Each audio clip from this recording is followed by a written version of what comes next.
said, why is the enemy trying to get me to quit something that I really don't understand? All right, come on now. Because he know that if you ever get understanding,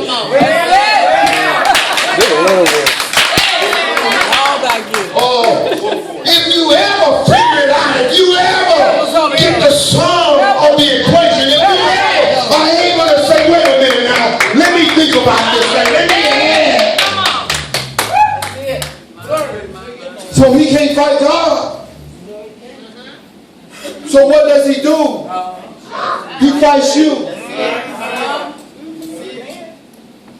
He's mad at God. He ain't mad at you. Oh, that's shocking. The enemy ain't mad at you. He mad at God. You just collateral damage. In other words, you in the way.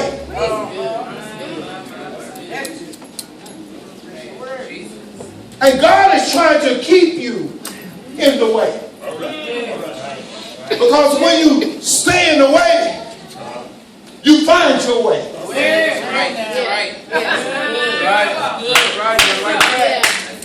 As long as you're in the way of the devil getting to God, you're on the right path. But every time you do your thing, you get out the way.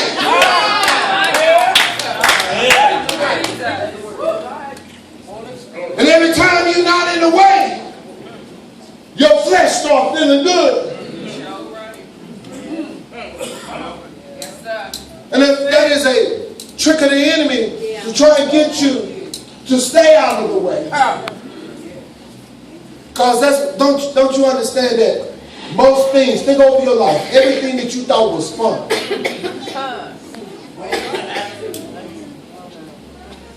Most things that you thought felt real good. Would you do it in front of Jesus?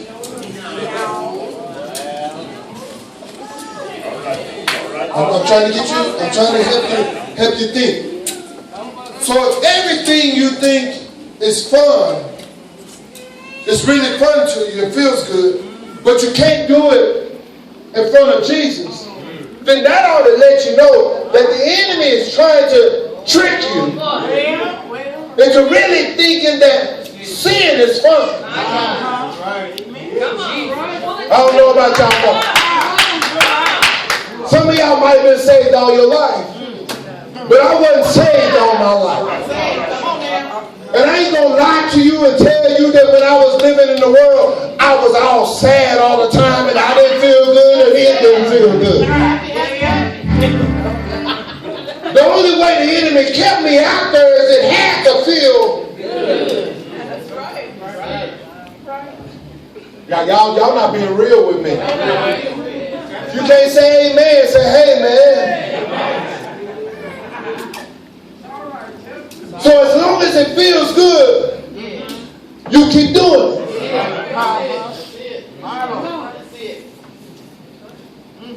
And that's where the issue lies. You think because you're saved, nobody's going to talk about you. You think because you're saved and you in church, that everybody in the church is going to treat you right. And there's an issue there because you don't treat people right.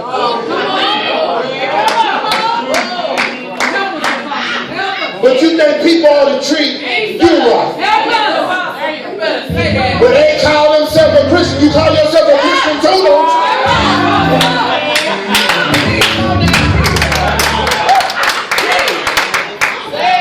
Every time you send it out, it will come back. So the people that are not here in the church today because somebody in the church did them wrong. What does that have to do with God? You need to tell me you stop serving God.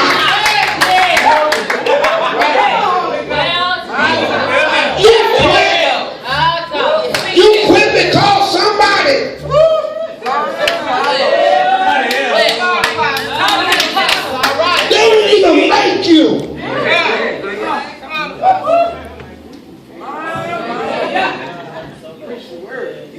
You quit because somebody did you wrong.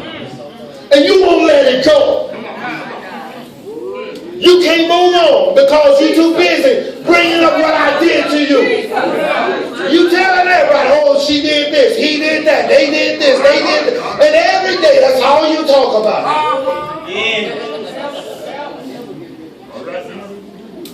You can't even get on course because you're too busy talking about what somebody did to you. And you quit the church. No, let me bring it real. You quit the temple because somebody said something to you. Okay, now you got an issue because somebody said something to you. But then you'll also have an issue if somebody says something to you to try and get you where you're supposed to be. So I can't say nothing against you or about you, and I can't say nothing to help you. So some of you are mad because somebody talked about you, and somebody else is mad because somebody talking to them.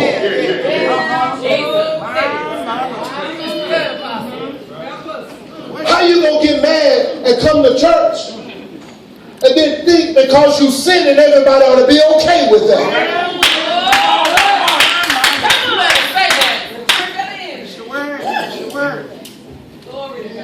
But they ain't living right neither.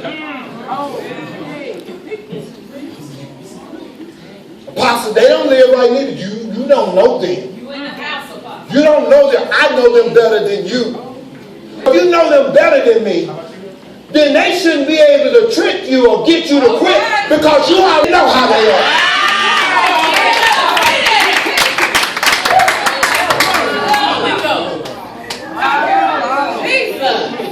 So if you know how they are, why you keep letting them come at you like that?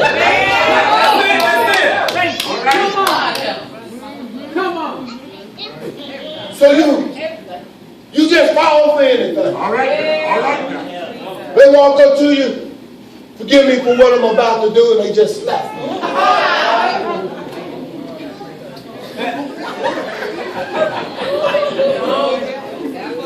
Come here. This is gonna hurt.